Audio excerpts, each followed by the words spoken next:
A low growl emanated from Susie. Serena opened her eyes as her poodle sat up and watched Quinn carry a new screen and a toolbox past her window. Her dog jumped down and padded to the back exit. Serena tried to return to grading, but Susie scratched the door, her signal she needed to go outside. Quinn and her dog mostly got along last night. Surely Serena could let her pet out while she graded the rest of the school papers.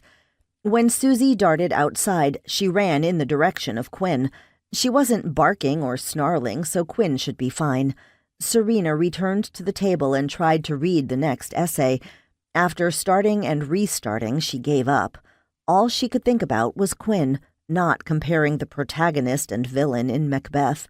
She finally quit trying and decided to see how Quinn was doing. The prospect of seeing him again brought a smile to her face. She poured 2 glasses of iced tea and exited out the back door onto the patio. Susie lay next to the toolbox while watching what Quinn was doing.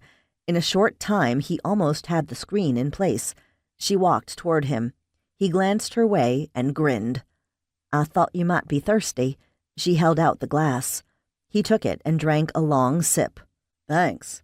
I finished Brutus's project. He shouldn't be bothering you again." A yelp sounded from his backyard. "And he isn't happy with me. He has access to most of the yard, but he can't quite reach the fence on your side." He placed the glass on the ground. "I'll be finished in a couple of minutes. Then I want to show you something." "What?" "A surprise."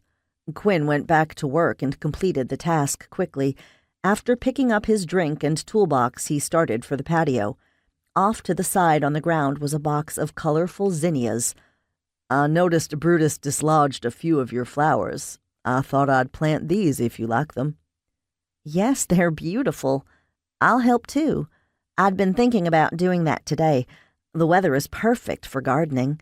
While Quinn carried the plants to the garden, Serena went into her garage and snatched the tools needed.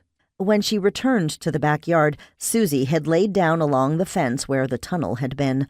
At least it wasn't muddy since the rain last night was brief and light. As she approached, Quinn placed the zinnia containers in several rows. "What do you think?" "They look great." She handed him a spade, then knelt on the ground near him. "I'll do this half." As she worked, she slanted a glance at Quinn.